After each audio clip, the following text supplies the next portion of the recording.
Hola, buen día a todos. En esta ocasión vamos a iniciar con nuestros seminarios de este nuevo trimestre, el 24O. Tengo el gusto y el honor de presentar al doctor Eric Alfredo Rincón García y que nos va a presentar una parte de su línea de investigación y lo que ha realizado en este transcurso de estos años y lo que tiene pensado a futuro. Voy a leer una pequeña semblanza de nuestro invitado. El doctor Eric Alfredo Rincón García realizó la licenciatura en la Facultad de Ciencias de la UNAM y obtuvo el grado de maestría y doctorado en ingeniería con especialización en optimización en el posgrado de la Facultad de Ingeniería de la misma universidad. Actualmente es profesor en el Departamento de Ingeniería Eléctrica de la UAM, Unidad Iztapalapa, y forma parte del área de optimización e inteligencia artificial. Pido un aplauso para recibir al doctor y le cedemos la palabra. Gracias, Eric. Muchas gracias. Gracias por la presentación, gracias por el espacio. Nada más una pequeña aclaración. En realidad la presentación de hoy no abarca únicamente los temas con los que he trabajado, sino que hablé con el área de investigación con la que trabajo, la de optimización e inteligencia artificial, cuyos integrantes están en esta diapositiva, y les comenté sobre la oportunidad que nos estaban dando de participar en el seminario y exponer los temas con los que hemos trabajado, tanto dentro del posgrado como fuera de él, y accedieron a compartirme algunos de los proyectos que han realizado y básicamente lo que vamos a ver es un mini resumen de todo. Bueno, de los temas que consideré más importantes, los fui poniendo y nada, voy a ser muy breve en realidad, espero que les guste, espero que les llamen la atención. Vamos a empezar, como su nombre lo dice, el área tiene pues, dos vertientes, la de optimización y la de inteligencia artificial, que no están separadas, están estrechamente relacionadas, pero para darle una especie de orden, voy a empezar con la parte de optimización. Creo que para poder hablar de cada uno de los temas es necesario una pequeña introducción, algunas definiciones, y empezamos con la parte de qué es la optimización. Existen muchas definiciones para la optimización, una de ellas, perdón, ¿vas a tratar de atraparme con la cámara? Es que me muevo mucho, sino para tratar de quedarme quieto. Una de las... bueno, ok, perfecto. Entonces, una de las definiciones que podemos tener de optimización es tratar de encontrar la mejor alternativa dentro de un conjunto de opciones, tomando en consideración algunas restricciones y algún criterio. Típicamente el criterio se le conoce como función objetivo y básicamente lo que queremos es maximizar o minimizar algo. La optimización tiene la ventaja de que la encontramos en nuestro día a día. El único detalle es que con frecuencia no sabemos que estamos ante un problema de optimización y la otra es que son problemas tan pequeños que se resuelven fácilmente con restricciones lógicas y por lo tanto no requerimos toda la background, toda la teoría, todos los algoritmos que podemos aprender dentro de esta rama. Finalmente, la optimización lo que va a permitirnos es tomar decisiones de manera informada. Es lo que queremos como último paso, poder llegar ante el usuario y decirle, mira, a partir de lo que tenemos, lo mejor que puedes hacer es esto. Dentro de esta línea, vamos a encontrar que los problemas se pueden clasificar según las características que tengan. Una de las clasificaciones más sencillas es a través de las variables de decisión, típicamente continuas o discretas. Sin embargo, también se pueden clasificar los problemas a partir de las expresiones algebraicas que surgen una vez que tratamos de modelarlos. Y en ese sentido puede haber problemas lineales o no lineales. Dependiendo de las características de los problemas, voy a adelantar y regreso. Podemos clasificarlos según su complejidad computacional en distintas categorías. En realidad, las que a mí me interesan son básicamente los problemas P y los NP duros. Ya, si no saben de qué estamos hablando, ya lo sabrán durante los estudios en el posgrado. Bueno, aquellos que se deriven hacia inteligencia artificial. Los problemas P en principio son, entre comillas, fáciles de resolver. Ya cuando estamos trabajando con ellos en serio, cuando nos topamos con un problema real, tratar de encontrar la solución se convierte en todo un reto. Sin embargo, los problemas que caen en la categoría P tienen la ventaja de que conocemos técnicas que nos llevan a la solución óptima del problema. En otro sentido, se podría decir, nos llevan a la respuesta correcta del problema. Lamentablemente existe una gran variedad de problemas que pertenecen a la categoría NP duro. Hasta el momento, separada de la categoría P. Y esta separación nos lleva a considerar la posibilidad de que tal vez no existan algoritmos, no solo que no los conocemos en este momento, sino que posiblemente no existan algoritmos capaces de resolver estos problemas en tiempos de cómputo aceptables, dándonos la respuesta correcta, es decir, la respuesta óptima. Y por tiempos de cómputo aceptables sí me refiero al hecho de que, teóricamente, bueno, podríamos ponerlos a la práctica y podemos ver que ejemplos muy sencillitos pueden tardarse horas en ser resueltos. Ahora, si tratamos de ir a un problema real a nivel, por ejemplo, ciudad, podrían pasar años antes de que pudiéramos obtener una respuesta, de tal manera que para cuando la tenemos ya no nos sirve de nada. En ese sentido, y para poder atacar este conjunto de problemas, se desarrollaron lo que se conocen actualmente como técnicas heurísticas, hiperheurísticas y más adelante metaheurísticas, que básicamente lo que nos dicen es, no puedo ofrecerte la solución óptima, pero te puedo dar algo de buena calidad dependiendo de muchas cosas. Por ejemplo, que también me programes, que tan buena información me proporciones, etc. Esta es una de las líneas que más se desarrolla dentro de mi área. ¿Significa esto que no utilizamos métodos exactos? No, todos tenemos una formación sólida en optimización exacta, simplemente que por afinidad nos hemos movido más en estos rumbos. Ahora bien, perdón, nada más para control de tiempo. Dentro de los problemas que son difíciles de resolver para la optimización exacta, nosotros nos hemos movido en distintas líneas. En esta ocasión me gustaría presentarles, creo que son tres áreas distintas, no me acuerdo, pero al menos son tres. La primera es una con la que he trabajado mucho, que es el diseño de zonas. En particular, yo he trabajado con el diseño de zonas electorales. Y básicamente lo que hacemos en el diseño de zonas electorales es movernos con espacios geográficos. Aquí pongo como ejemplo al estado de Chiapas. Si revisamos nuestras credenciales de lector, vamos a ver que vienen al menos los conceptos de sección y distrito. La sección es el espacio geográfico construido por un grupo, por un sector dentro del INE, que básicamente está formado por un conjunto, que en zonas urbanas está formado por un conjunto de colonias o fragmentos de colonias. Aquí tengo un municipio, es el municipio de Tapachula, se alcanzan a ver los pedacitos que forman cada uno de ellos una sección. Acá tengo el municipio de Tuxtla Gutiérrez, que es lo mismo, está formado por un montón de pedacitos, cada uno de ellos representa una sección. Podemos ver que hay secciones muy grandes, otras muy chiquitas, y tiene que ver con una restricción sobre la cantidad de habitantes que debería de haber en cada sección. Ahora, cuando llegan los procesos electorales, el INE debe de formar con ellos distritos, y cada distrito está asociado a un candidato, por ejemplo, para diputados o para senadores. Y nosotros en el proceso electoral vamos y votamos dentro de nuestro distrito para determinar quién va a ser nuestro representante. Para construir esos distritos, lo que debemos hacer es juntar un conjunto de secciones y de tal manera que se puedan cumplir algunos criterios. Yo puse aquí los criterios más sencillos, son los que se satisfacen en la mayoría de los países con procesos electorales democráticos, que son equilibrio poblacional, es decir, que cada distrito tenga aproximadamente la misma cantidad de habitantes. Hay que tener en cuenta que si de ahí sale un representante político, sería injusto que un representante esté seleccionado en un distrito, por ejemplo, con 10 habitantes y otro con 1000. Porque entonces la fuerza de representación de uno está desbalanceada versus el otro. Entonces buscamos que cada distrito tenga la misma cantidad de habitantes, que cada distrito sea conexo, o sea, que no esté fragmentado, y por último que tenga compacidad. Básicamente, que si podemos, los distritos sean de forma cuadrada. En general no se puede y entonces lo que se procura es evitar que sean con formas retorcidas.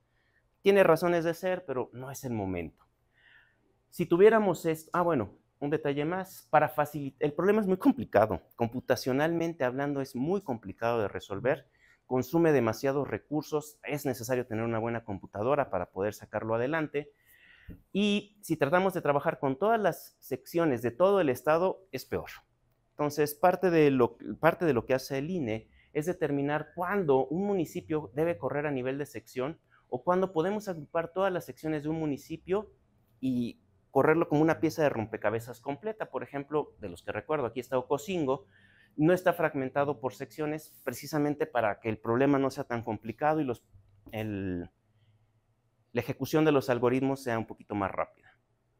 Ahora, ¿qué tipos de distritos podemos generar? Pues como se podrán imaginar, si lo que tenemos que hacer es juntar las piezas del rompecabezas y formar espacios geográficos con estas características, pues la cantidad de opciones que tenemos es variada. Acá les pongo un ejemplo, no necesariamente es una buena solución, pero es una solución, cumple al menos con los dos criterios de abajo. Cada una de las zonas es conexa, no están fragmentadas y es compactas, ya les había dicho. Hay que buscar que sean tan parecidas a un cuadrado como sea posible. Acá tenemos una que se ve medio retorcida, pero la verdad es que la configuración del estado no deja mucho lugar a cosas cuadraditas y entonces esta es una posible buena solución. Acá les presento otra. Total, tendríamos un montón de soluciones y guiamos el proceso de búsqueda a través de una función objetivo. Ahorita se las muestro. Algo que nos evalúa qué tan bueno o qué tan malo es lo que estamos haciendo. Y lo que tratamos de hacer es quedarnos con lo mejor posible. Para el estado de Chiapas me metí a la página del INE y estos son los distritos que quedaron finalmente después de un proceso de distritación. Ahora, nosotros hemos trabajado, insisto, como área en el diseño de algoritmos, técnicas heurísticas que nos permitan llegar a este tipo de soluciones. Acá presento un artículo relacionado con la aplicación de recocido simulado y colonia de abejas artificiales para el país, pero no me acuerdo cuántos estados fueron. Nada más recuerdo que no fueron todos las 32 entidades federativas. Nada, si les interesa, el artículo está disponible en este enlace. Ahora, lo que les comentaba, esto se puede ver como un modelo de optimización. Estas son las ecuaciones que definen el problema así como lo he descrito. Si se dan cuenta, tal vez no sea necesario que se den cuenta, pero por acá hay un conjunto de restricciones que nos van llevando a que las soluciones sean conexas, la compacidad y el equilibrio poblacional se quedan dentro de la función objetivo y lo que queremos es minimizar el costo. El equilibrio poblacional lo que mide es la diferencia, tratar de minimizar la diferencia que existe, no es propiamente, pero vamos a poner esa idea, entre el número de habitantes en el distrito menos poblado y el más poblado. Entonces, si minimizamos esta distancia, todos van a tener más o menos la misma cantidad de habitantes. Y la compacidad trata de evaluar qué tan cuadrado es una zona, más o menos. Al minimizar esta función objetivo, somos capaces de obtener soluciones muy cercanas a esto. Ahora bien, en general, nuestras soluciones no son comparables con las que propone el INE, porque el INE no está regido únicamente por cuestiones algebraicas. Es decir, nosotros nos podemos dar el lujo de decir, vamos a establecer algo que sea muy cercano a lo perfecto desde el punto de vista de la optimización. Sin embargo, hay una serie de características que no pueden modelarse. En el INE se les suele llamar aspectos socioeconómicos y tienen que ver con factores que a veces no conocemos porque no vivimos en la zona que estamos trabajando.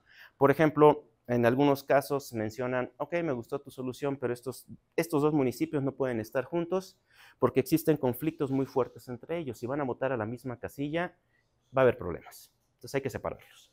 En otras ocasiones dicen, mira, está muy bien, pero separaste estos dos e históricamente ellos siempre han votado juntos, hay que unirlos. Entonces, cuando queremos hacer comparaciones, ya no es posible compararnos con la institución electoral tal cual. Básicamente lo que hacemos es recurrir a comparaciones con otros autores que hayan manejado cuestiones parecidas. Entonces, bueno, siempre existe el camino. ¿Qué más? Ok. Y ahí cerraría la parte de diseño de zonas electorales, y pasaría al siguiente tema que tiene que ver también con optimización. Otra de los proyectos que se han desarrollado, acá dejo el enlace, se desarrolló acá dentro del posgrado en el PCI-TI.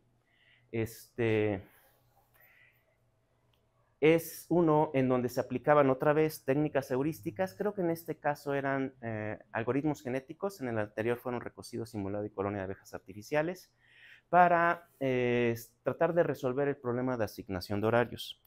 Yo supongo que durante la licenciatura varios de ustedes tuvieron el problema de que los horarios no se cuadraban a sus necesidades, ya sea porque querían tomar todos en la mañana o todos en la tarde y resultaba que 2 estaban en la mañana, pero otro estaba en la tarde, o 2 de los que querían tomar se traslapaban, y con frecuencia soltábamos, ¿por qué no piensan en los estudiantes? Bueno, sí se piensan, la dificultad es que el problema es muy complicado. Es otro problema que pertenece a la categoría NP duros. Entonces, tratar de asignar los horarios de forma que logremos satisfacer a todos es muy difícil. Tomen en cuenta que la población es muy grande, no siempre sabemos lo que cada uno quiere, y tenemos establecidos cuestiones fijas, por ejemplo, a la infraestructura. No tenemos salones infinitos, la capacidad de los salones está limitada, no tenemos un grupo de profesores tan grande como quisiéramos, también tienen restricciones de horarios. La universidad misma, es decir, no puede abrir desde las 6 de la mañana hasta las 12 de la noche, tiene horarios límites, y en base a todo eso tenemos que determinar la manera de satisfacer a la mayor población posible, sujetos a todas las restricciones que tenemos. Es inevitable, alguien no va a quedar satisfecho, pero lo que se puede intentar es minimizar la cantidad de restricciones que no fueron cumplidas. En este sentido surge el problema de asignación de horarios. No es un problema local, es un problema a nivel mundial.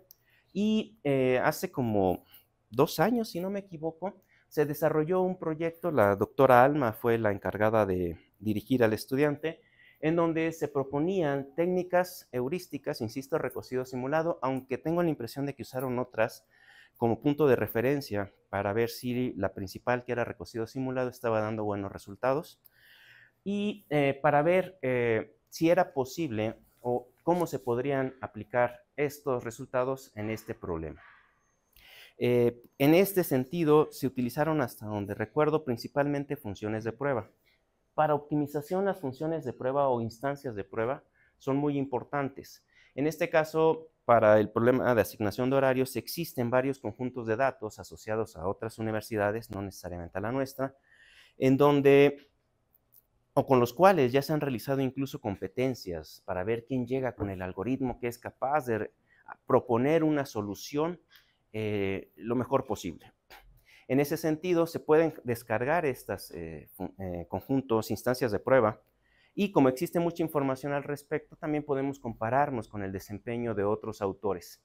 Este fue un trabajo muy interesante, muy pesado, porque el problema no solo tiene esta categoría de ser NP duro, sino que desarrollar un algoritmo que sea capaz de tomar en consideración todas las restricciones que se imponen es muy difícil. Entonces, finalmente, cuando por fin se logra ejecutar el algoritmo, es un momento para festejar, aunque después viene todo un proceso de calibración para que no solo opere, sino que además sea capaz de devolvernos soluciones de alta calidad. Otro tema que también se desarrolló, y si no me equivoco, formó parte de un proyecto de doctorado aquí en el PCITI, aunque los resultados se publicaron en revista. Es el enlace que propongo porque creo que era parte del proyecto, no la parte más importante, entonces no se incluyó, hasta donde recuerdo, dentro del proyecto en sí. En este caso estoy hablando de un problema de ruteo. Los problemas de ruteo están por todos lados y nosotros de alguna manera estamos relacionados con ellos. El ejemplo que siempre pongo, no sé por qué, es el de Bimbo. Bimbo tiene que, en alguna ocasión escuché de hecho que el trabajo de Bimbo no era producir pan, el trabajo de Bimbo era ponerlo en el hogar de cada uno de los mexicanos. Ese era su verdadero trabajo. Y básicamente lo que nos están diciendo es, Bimbo tiene un problema de ruteo, o Bimbo es experto en cuestiones de ruteo. Lo que tenemos con Bimbo son un conjunto de empresas en donde se producen los productos y a partir de ahí tienen que distribuirse a todo el país. A nivel ciudad, pues tienen que llevarlo a partir de las empresas a cada una de las tienditas o supermercados, de tal manera que cada que nosotros vamos, el producto esté ahí. Lograr eso a través de una flotilla, no importa qué tan grande pueda ser la flotilla, es un problema muy complicado. Y de hecho, lo que se va a buscar es que la flotilla no sea tan grande, porque tener una flotilla muy grande implica aumentar costos de mantenimiento, costos de personal, etc. Y entonces la pregunta que típicamente se puede hacer es, a ver, tengo una flotilla de este tamaño, tengo que distribuir productos en todas estas tiendas, necesito la ruta que le tengo que asignar a cada uno de los grupos de trabajo para que el producto esté en la tiendita el día establecido. Más aún, cuando hablamos de este tipo de problemas, incluimos lo que se conocen como ventanas de tiempo, porque con frecuencia los dueños de las tiendas no dicen, pues ven cuando quieras, más bien, de tal a tal horario te puedo recibir, fuera de eso no cuentes conmigo. Entonces, nuestros programas tienen que tener en cuenta estas ventanas de tiempo para garantizar que el repartidor o la flotilla llegue al destino en el horario establecido y que además, después de haber consumido tiempo atendiendo al cliente, pueda continuar su recorrido y con todos satisfacer demanda, ventanas de tiempo y minimizando, por ejemplo, distancia recorrida, consumo de combustible o tiempo empleado. Entonces, este es un problema también bien complicado de hacer, es decir, tratar de programarlo satisfaciendo cada una de las restricciones es tan difícil como el de asignación de horarios. Cuando podemos por fin resolver algo, resulta que echamos a perder lo que ya estaba hecho. Y entonces ir conjugando todo se convierte en una verdadera pesadilla. Entonces, es otro de los problemas con los que hemos estado trabajando en la parte de optimización. Ahora, moviéndonos un poquito, alejándonos un poquito de optimización, otra de las líneas con las cuales ha estado trabajando el grupo de optimización e inteligencia artificial son las redes complejas. Otra vez, necesitamos una pequeña introducción a lo que son las redes complejas, para lo cual damos un paso hacia atrás y nada más platico brevemente sobre los sistemas complejos. Estos sistemas son conjuntos formados por elementos que están interconectados entre sí, donde estas conexiones representan interacciones que pueden haber entre ellos. Estos sistemas se caracterizan porque las relaciones entre sus elementos pueden dar origen a comportamientos emergentes, de tal manera que no es fácil entender el sistema si nos concentramos en analizar las partes por separado. Es uno de esos ejemplos en donde la suma de las partes no es igual al total, y por lo tanto tenemos que encontrar una manera de analizar el todo en su conjunto. Por supuesto, existen muchas alternativas, es un área de mucho interés. En nuestro caso nos hemos visto más sesgados hacia aplicaciones en el sector social, tratar de entender el comportamiento de ciertas dinámicas sociales y también yo creo que por nuestra formación, aunque existen distintas formas de atacar el problema, nos hemos visto más cercanos a irnos por la parte de redes. En este caso, dado que estamos trabajando con sistemas complejos, se les conoce como redes complejas. Sin embargo, mucho de lo que sabemos de gráficas o de redes se puede heredar para tratar de ser aplicado y después de llegar a la aplicación tratar de traducir lo que nos está diciendo esta información. Entonces, en este caso, las redes, que están formadas por vértices y aristas, los vértices representan individuos, mientras que las aristas representan las relaciones que existen entre ellos. Ahora, ¿qué podemos hacer con las redes? Como les había comentado, utilizar todo lo que sepamos acerca de ellas, todo lo que las matemáticas nos puedan proveer. Se me olvidaba esta diapositiva. Para mejorar el análisis de los sistemas complejos, podemos ir agregando más herramientas. Por supuesto, mientras más agreguemos, más se complican las cosas. En este caso, hemos trabajado con redes multicapa, multiplex y temporales. Brevemente, las multicapa son redes que tienen distintas capas. En cada una de las capas vamos a tener estas conexiones entre aristas y nodos. Van a existir conexiones entre las distintas capas y nos pueden ayudar a representar interacciones en distintos entornos. Por ejemplo, supongo que como grupo nos podemos estar interaccionando, por ejemplo, a este nivel, al nivel de seminario, pero también interaccionamos a nivel de clase, entonces cada una de ellas podría estar representando, o si forman grupos entre ustedes, interaccionan fuera de este entorno, por ejemplo, en la biblioteca para resolver tareas. Entonces, en cada una de estas capas podríamos ir representando los distintos tipos de interacción que existen entre ustedes. Las multiplex son un caso de las multicapas, solo que en este caso vamos a manejar distintos tipos de interacciones a través de distintos tipos de enlaces. Brevemente de lo que se trata, ¿va? Ahora, ¿para qué las hemos utilizado? Bueno, aquí tenemos un ejemplo de redes multicapa, no, de estas son multiplex, son un subconjunto de, así que no hay ningún problema. Y como les había comentado, también podemos establecer modelos de optimización para tratar de resolver lo que nos están diciendo estos tipos de redes. Ojo, este nada más es un enfoque. Para la misma red podríamos estar buscando otra forma de analizarla y a partir de los resultados tratar de sacar más conocimiento. En este caso, lo que se estaba haciendo era utilizar el problema de colaboración robusta, otro problema que también pertenece a la categoría NP duro, y el problema de cobertura de vértices, lo mismo, para tratar de obtener conocimiento de lo que teníamos. Las imágenes y el modelo los saqué de un artículo, también está disponible acá, en el cual se trataba de analizar las afectaciones que habían sufrido las fuentes de empleo en nuestro país durante el periodo que tuvimos la emergencia por COVID-19. Entonces se consiguió información que iba desde el 2018 hasta el 2021 relacionada con las fuentes de empleo, y uno de los enfoques que permitió en ese momento obtener información fue el problema de cobertura de vértices. En este caso, lo que se obtuvo como resultado del análisis fue la creación, estoy resumiendo mucho, hubo mucho trabajo atrás de este artículo, muchísima experimentación, pero bueno, resumiendo, lo que ocurrió acá es que después de hacer los algoritmos, se obtuvieron 9 conjuntos de vértices agrupados por sus características, algo así como encontramos que había 9 grupos de estados que compartían características.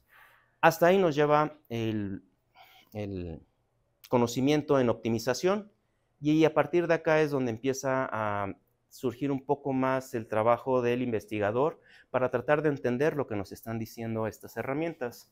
Y esta parte para mí fue muy importante y quiero resaltarla. En general, hay aplicaciones en donde todas las herramientas que utilizamos nos llevan hasta un punto, y a partir de ahí viene nuestro trabajo para tratar de entender qué nos están diciendo. No siempre las soluciones son exactamente lo que queremos, como por ejemplo en el problema de ruteo. Ah, pues mira, nada más haz que tus flotillas recorran estas rutas y ya quedó. Acá no, acá nos decían, mira, estos son los grupos que se formaron a partir de las condiciones que estableciste. Cada estado en ese grupo se parece mucho a los que están ahí. Espero que te sirva. Ya nos tuvimos que sentar, revisar, y a partir de una revisión económica de la información que se tenía disponible, lo que se encontró fue que en efecto cada una de las comunidades tenían semejanzas. Por ejemplo, algunos de los, lo cual por cierto resulta obvio, pero muchas veces cuando estamos frente a la pantalla no resulta obvio hasta que alguien te lo dice. Una de las características que tenían uno de los grupos de estados más afectados con la cuestión de empleo era que todos tenían su economía fuertemente basada en el turismo. Ahorita lo digo, obvio, sí, pero cuando estamos frente a la computadora viendo nada más cúmulos, o en una lista viendo nada más grupos, de repente, ¿y estos qué tienen en común? Hasta que vamos y analizamos las fuentes de empleo que tenían a partir de los datos que habíamos conseguido. También aparece interesante cómo se agruparon, por ejemplo, estados que se dedicaban a la minería. Ellos pertenecían a un solo grupo, entonces así como, mira, lo que estamos obteniendo es que cada sector nos está indicando el tipo de labor, oficio, que se vio afectado y en qué medida. Y entonces a partir de ahí se puede empezar a obtener información, por ejemplo, para determinar cómo podemos apoyar a cada uno de ellos. Otro análisis que también se llevó a cabo en este mismo sentido tuvo que ver con la propagación del COVID. En este caso se utilizó la información de varios países a nivel mundial. Recuerden que en esa época se empezó a promover mucho el flujo de información, precisamente con la intención de que en diversos sectores se pudiera analizar y a partir de ahí determinar técnicas para tratar de detener su propagación, o ideas para tratar de detenerlo en general. En este caso, se emplearon información chispas. Sí. Se empleó información que fue resumida en 5 capas. Aquí vienen índice de desarrollo humano, etcétera, etcétera. Viajes aéreos y número de infecciones y muertes en distintos países. Con cada uno de ellos se formaron 5 capas y otra vez se procedió al análisis de esta red a través de distintas herramientas. Otra vez, bueno, en este caso lo que se hizo fue buscar el conjunto separador de vértices, y el motivo de hacer esa búsqueda de alguna forma también resulta obvio.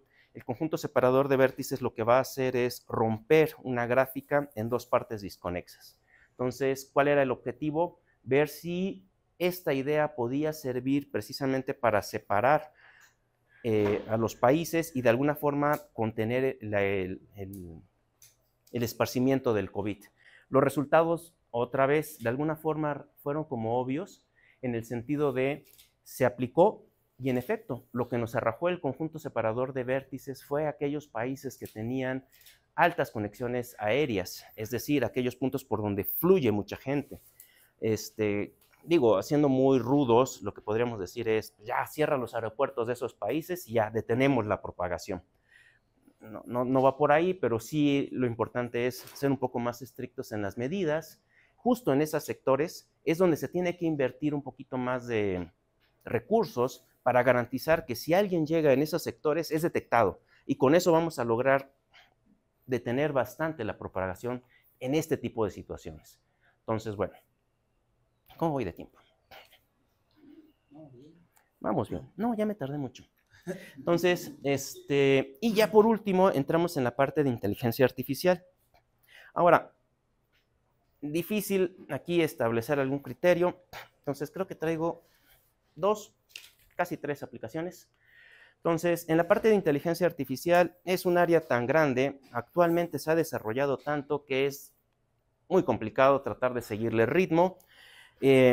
Su desarrollo actual llega a puntos que para mí en algún momento resultaban extraños y que ahora son cruciales, como es, por ejemplo, la parte de ética y justicia en torno a inteligencia artificial. Se está desarrollando muchísimo en los últimos años. Sin embargo, aunque es parte de lo que estamos trabajando actualmente para fortalecer también nuestras líneas de investigación, es decir, pues voy a pasar de una vez,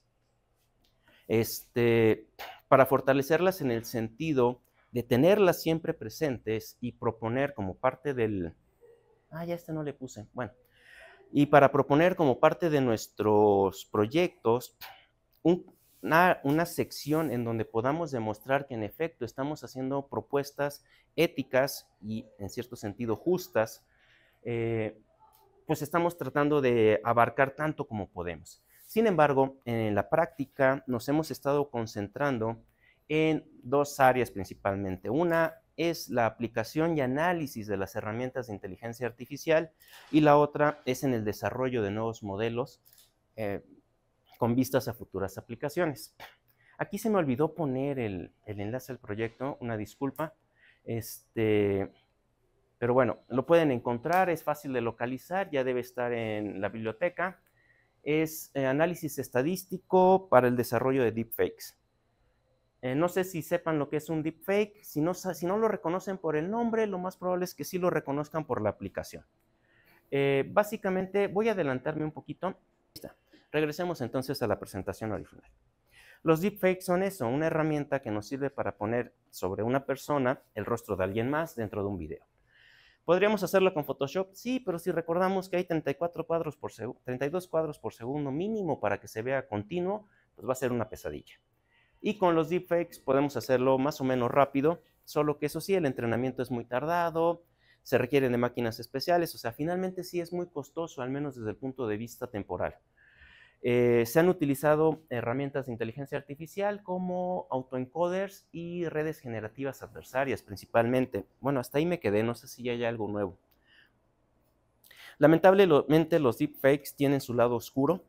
Es considerada una herramienta que puede utilizarse con propósitos nada éticos, y lo cual es entendible, es decir, yo podría, no sé, tener un comportamiento inapropiado, hablar mal, y después poner encima de ese video el rostro de alguna persona muy respetable, y básicamente lo que estamos haciendo es difamarla.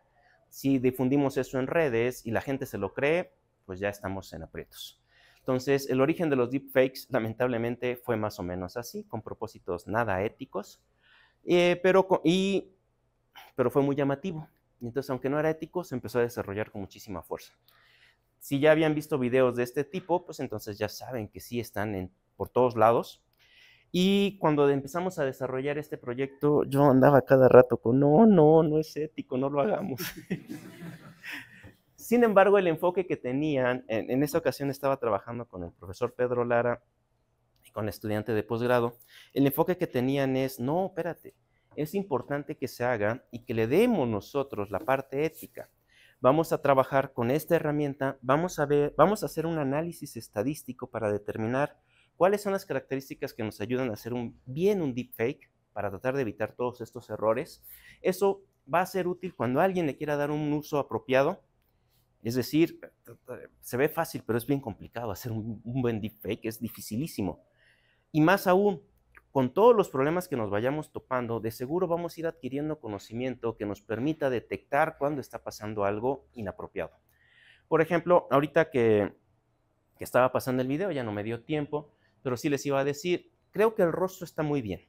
No alcancé a detectar problemas en el rostro, pero en el momento en que notamos la piel en el cuello, ahí sí notamos, oye, ¿por qué el rostro está tan terso y la piel no? Ya hay problemas. Ya en ese momento sabemos que algo está pasando en el video y suenan las alarmas.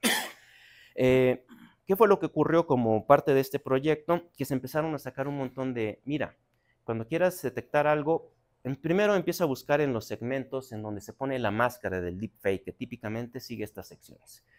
Por ahí pueden aparecer detalles. Segundo, otra vez busca cosas alternas, por ejemplo, la piel en el cuello. Si aparece en las manos, checa la piel o el color en las manos. Y algo que pasaba, ya no pasa, por eso se los quería resaltar, es cuando tapábamos el rostro, por ejemplo, al pasar la mano, se desactivaba la máscara. Y entonces era cuando surgía el, ¿qué pasó ahí? ¿Ya lo corrigieron? Entonces esa cosa sigue evolucionando, entonces cada vez estamos más superados por la tecnología y lo que se había pensado en algún momento era desarrollar alguna herramienta que permitiera la detección de deepfakes. Existen, no sé qué tan eficientes sean, pero bueno, se ha seguido luchando para poder detectarlos de manera apropiada y como resultado de todo esto, han de saber que los proyectos se tienen que presentar con cierta periodicidad aquí en el seminario. Entonces, la estudiante venía, presentaba sus avances, presentaba todos los errores que íbamos detectando cuando se generaban deepfakes y al final se hizo una encuesta. En la encuesta participaron los integrantes del posgrado y público en general, o sea, los que pudimos alcanzar a través de redes sociales. Y fue muy interesante cómo aquellos que habían estado expuestos a todos estos análisis, sin haberles dicho, va a haber examen, solitos fueron asimilando la información y detectaban con mayor precisión cuando estábamos trabajando con un deepfake que el público en general. Entonces, alguien que no había tenido la oportunidad de ver todos estos detalles, como que se veía más susceptible a ser afectado por este tipo de tecnologías. Finalmente, la conclusión fue, ya ves, cómo sí era importante desarrollarlo. Mientras más se propague la existencia de esta herramienta, mientras más se propaguen cuáles son los errores más comunes y dónde debes de estar atento para detectar cuando algo está mal, más informada estará la sociedad y menos probable será que caigan en este tipo de trampas cuando quieran ser utilizadas de manera inapropiada. No sé si se me olvidó algo, pero pues ya, se me fue. Ya no. Y continuando con los temas polémicos, actualmente se está desarrollando también aquí, como parte del doctorado, un proyecto sobre clonación de voz, solo que esta vez estamos del lado bueno, ¿sale? Estamos del lado luminoso de la fuerza. En este caso, sí, directamente desde el inicio pensamos en generar un detector de clonación de voz. Así como existen los deepfakes, también existen los clonadores de voz, herramientas que pueden emplear incluso con 10 o 5 segundos de grabación de nuestra voz, un sistema o un programa al cual después simplemente le damos texto y él repite con un tono muy parecido al que nosotros hayamos empleado. Esto, por supuesto, es delicadísimo, se presta para fraudes de muchos tipos, violaciones de seguridad, ya se ha utilizado y entonces ya existe, digamos que, la competencia en donde se están tratando de desarrollar sistemas también basados en inteligencia artificial que ayuden a detectar cuando una grabación es falsa. Uno de los estudiantes del posgrado ya desarrolló un sistema y afortunadamente también ya obtuvo la publicación y lo olvidé, no sé por qué no la puse, ya tiene una publicación al respecto, en donde básicamente lo que hace es utilizar espectrogramas y algunos otros índices que se pueden conseguir a través del análisis de la frecuencia y a partir de ahí determinar cuándo una grabación es falsa o cuándo es verdadera. Claro, esto lo hemos mantenido a nivel de funciones de prueba, funciones conjuntos benchmark. No lo hemos utilizado en cuestiones directas porque pues todo depende de cómo entrenemos al sistema.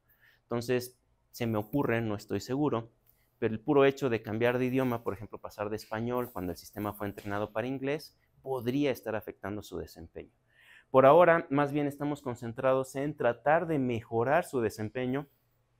Los resultados que obtuvo lo colocaron, si no me equivoco, aquí puedo estar cometiendo un error, en el tercer lugar dentro de la lista de resultados. Y estamos tratando de pelear por una de dos, o llegar al primero, o trabajar con otra base de datos muchísimo más grande, por lo tanto más complicada, y tratar de repetir la hazaña, o sea, ubicarnos hasta arriba. Bueno, ubicarnos es un decir, él es el que está tratando de ubicarse, ¿no? Pero nosotros estamos tratando de apoyarlo tanto como podemos para que logre estos resultados. Ahora sí, creo que ya voy hacia lo final. Sí, vamos a lo final. Y otra de las líneas con las que también hemos estado trabajando mucho es con la obtención de modelos generativos. También los modelos generativos los conocen. Por ejemplo, el ChatGPT es un modelo generativo. Si han trabajado con los sistemas generadores de imágenes, son modelos generativos. Bueno, los acabo de mencionar, pero en general también hay modelos generadores de música. Ya les había dicho modelos generadores de audio en general. Existen distintas opciones, hay hay una amplia variedad para este tipo de aplicaciones. Otra vez, en algunos casos están envueltos en polémicas éticas e incluso ya empieza a haber la posibilidad de que se envuelvan en problemas judiciales, dependiendo de cómo evolucione la legislación al respecto.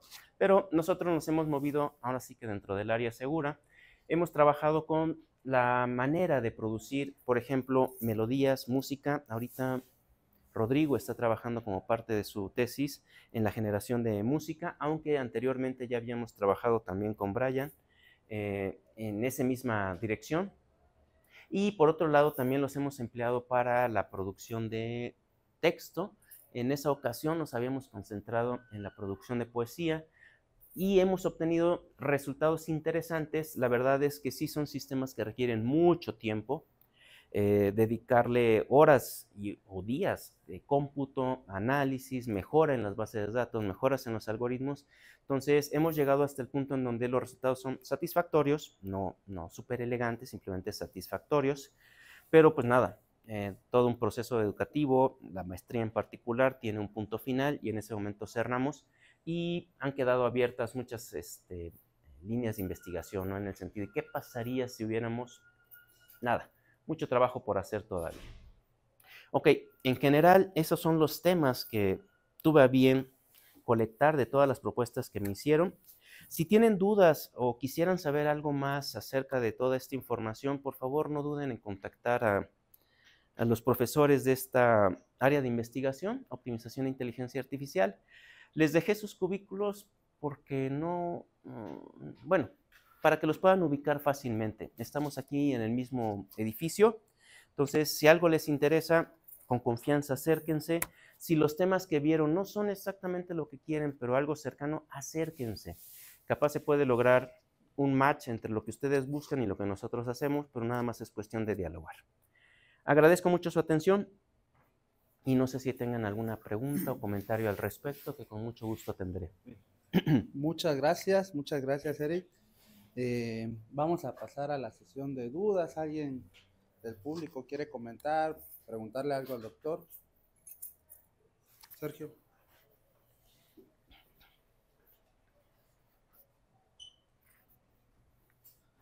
¿Qué tal, profesor? Buen día. Muy interesante su presentación.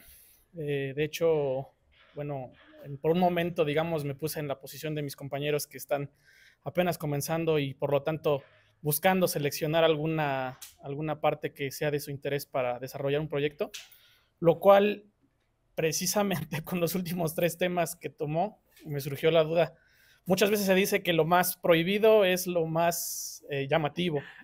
En este caso, con respecto a lo de deepfakes, clonación de voz y los algoritmos generativos, ustedes desde el punto de vista como formadores, como profesores todavía de algunos miembros que van a hacer el posgrado, ¿qué se puede hacer precisamente para formar, o si se tiene pensado o proyectado algo para establecer precisamente esos tipos de ética, que es lo que sería como usted lo mencionó, desplazarse dentro del lado bueno de estas áreas de investigación que, insisto, son interesantes, pero peligrosas a la vez. Sí, sí, es un tema delicado y muchas veces en sentidos que ni nos imaginamos. Como parte del área de inteligencia artificial, la doctora Alma, déjenme muevo la diapositiva para... La doctora Alma forma parte de un grupo en el que precisamente se trata de analizar el aspecto ético de la inteligencia artificial. Y nosotros, como profesores, hemos empezado a incluir dentro de los cursos en donde utilizamos herramientas de inteligencia artificial, aunque no lleguemos a esos niveles, aunque sea en lo más básico, lecturas en donde precisamente se analizan todos estos problemas, tanto legales como éticos. Y también hemos pensado en el desarrollo de, no normas, pero sí notas que nos permitan guiarnos a nosotros mismos sobre lo que debe de tenerse en cuenta cada que estamos tratando de desarrollar proyectos en esta dirección. Por ejemplo, ahorita trataba de recordar cuando hicimos el proyecto sobre generación de poemas, aún no estaba tan fuerte esta parte de la ética como lo está actualmente. Sin embargo, una de las cosas que sí nos resultaba importante era, primero, no podemos acceder a cualquier poema, hay que ser muy cuidadosos con la información que se está utilizando.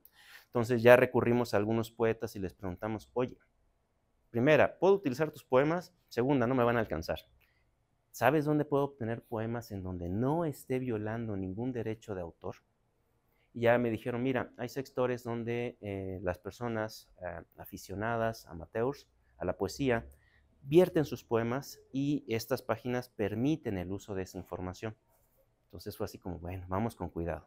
Y ya al final dijimos, ¿y qué hacemos con la base de datos? Nada, hay que deshacerla, porque lo que funciona ahorita no sabemos si va a funcionar más adelante, y si le incluimos, por ejemplo, como parte del proyecto, eventualmente podríamos estar violando algún derecho. Entonces fue utilizado con propósitos académicos y después fue borrado. Entonces sí es una parte muy delicada. Seguimos tratando de fortalecernos y tratamos de fortalecer a los estudiantes también en este sentido. Pero no queda duda, lo que nos falta es más información, más lectura, más conocimiento. Sí, muy delicado. Muchas gracias, profesor. ¿Alguien más gusta alguna pregunta para el doctor? ¿Pones sus intereses? ¿No? Aquí Manuel, ¿no? A ver, Manuel, yo sé que sí tienes muchas dudas. Bueno, pues más que dudas respecto a la parte técnica es respecto a la divulgación, ya que debido al advenimiento de las herramientas generativas al público general, la IA está en boga de todo. Tenemos desde laptops que tienen un botón para instantáneamente llamar al asistente virtual, hasta incluso estafas. La otra vez me tocó ver que venden una pasta térmica para el procesador con IA. ¿Es en serio? Búsquenla. Y entonces, ahora como informáticos, como computólogos, tenemos una segunda responsabilidad social de concientizar al público de estas herramientas, tanto su funcionamiento como qué hace, qué no hace. Yo personalmente opino que toda esta revolución de IA paradójicamente está infravalorada y sobrevalorada. No sé qué me pueda decir respecto a ese ámbito, usted que tiene mucho más experiencia en el manejo de esto y la detección de deepfakes y todo este asunto. ¿Respecto a qué? Pues, ¿cómo podemos transmitir a la sociedad en general, al público, estas dudas que se tienen, estas malas concepciones que se generan y poder intentar llegar a esa comunicación social? Con nosotros como informáticos, como expertos en este tema, bueno, gente que le sabemos un poco más al asunto respecto a, no sé, las tías que tenemos, nuestros amigos. Dicen, tú eres el que le sabe a las computadoras. Oye, ¿qué onda con eso de la IA? ¿Es Skynet? Sí, muy, muy, muy importante, y la respuesta es otra vez educación. Mucha educación. Bueno, ustedes, a ver, no sé, estoy hablando en general, pero por ejemplo, al menos en la universidad, todas las personas que estudian la licenciatura en computación tienen como obligatoria una materia que se llama inteligencia artificial. Si ustedes estuvieron en la universidad, pasaron por ahí. Y una de las cosas que se están implementando, bueno, al menos yo implemento en mis cursos actualmente, es mucha lectura. Lecturas sobre aquellos temas que tal vez no me van a alcanzar a ver, no me alcance el tiempo para ver durante el curso como tal, pero que considero que es muy importante.